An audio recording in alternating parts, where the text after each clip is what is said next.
Visitor, good evening. I'm pleased to see you hale and hearty.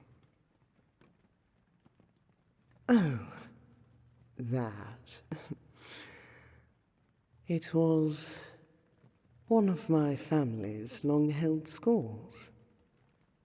House Westerly never gained mastery of imbuing music with arcane power.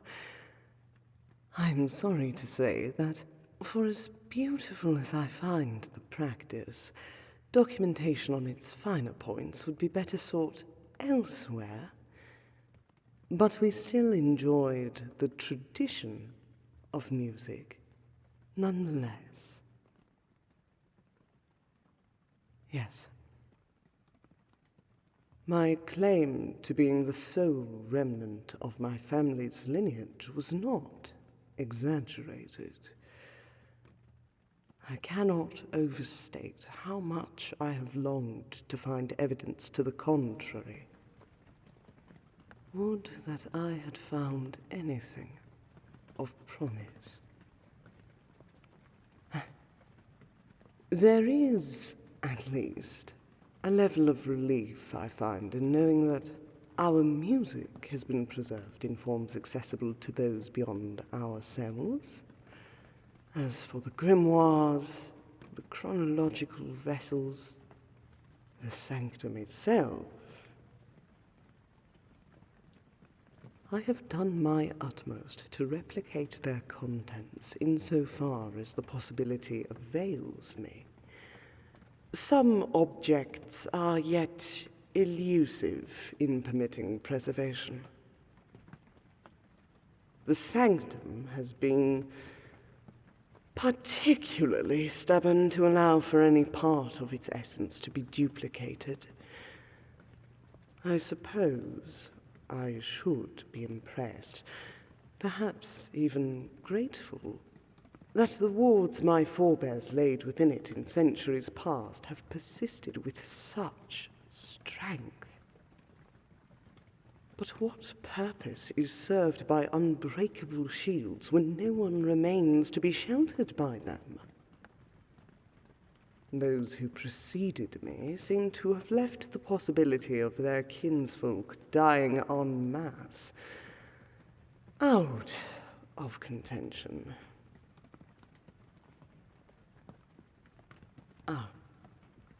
Trust that my obliquity surrounding the fate of my kin is not out of any ill intent, nor even withheld for fear of emotional pain.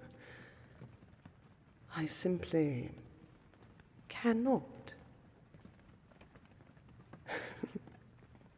Well, you seem to have done a bit of research. House Westerly possesses a bespoke vow of secrecy, yes. But we would not be so presumptuous as to expect those beyond our family, let alone mortals without the gift of magic, to desire or possess the capability to uphold such oaths.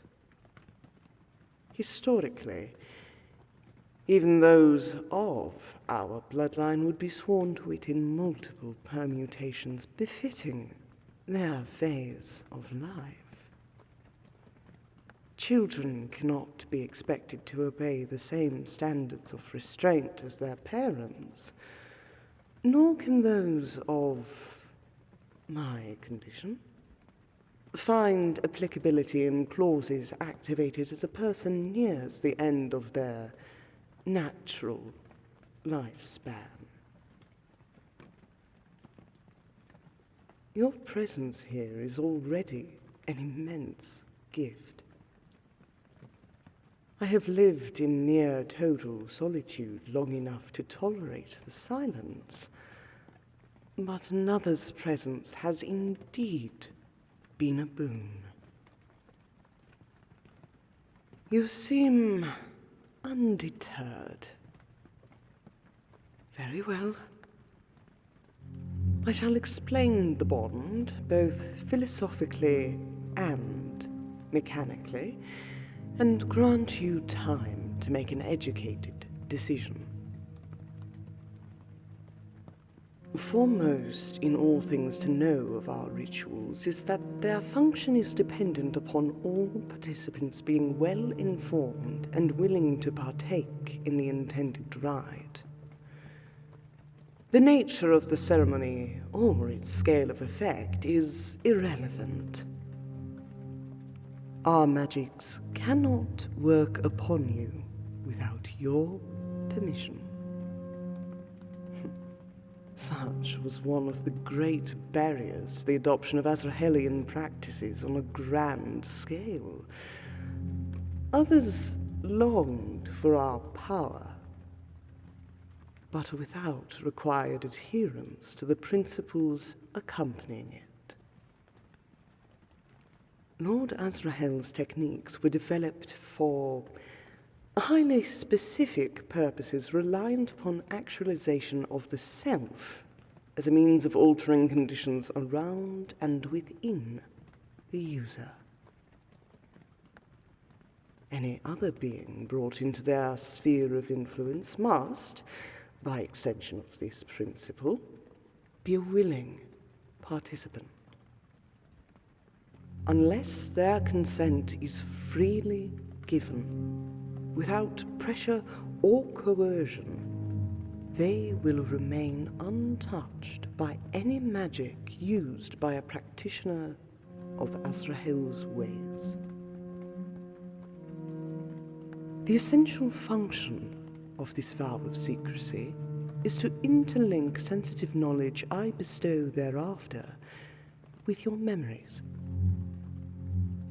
If the bond is disregarded, you will be stripped of all memories related to that which was improperly disclosed. Unrelated experiences are generally left unaffected. However, the entwinement of what knowledge I can impart unto you, as it interlaces with the sanctum and my presence within it, is such that, should the bounds established by our rite be overstepped, there is a very real possibility that you will lose most memories of me. I am not frightened by this prospect. I've seen it occur in scholars who swore and eventually broke oaths to my kin. If I am lost to you, that will have been your choice. Not all mortals are willing to be subjected to any magic with the potential to alter memory. This holds especially true for those with the gift of magic themselves. Whatever path you choose is your own. You have my respect in whatever course you pursue. I do not expect or desire an immediate answer.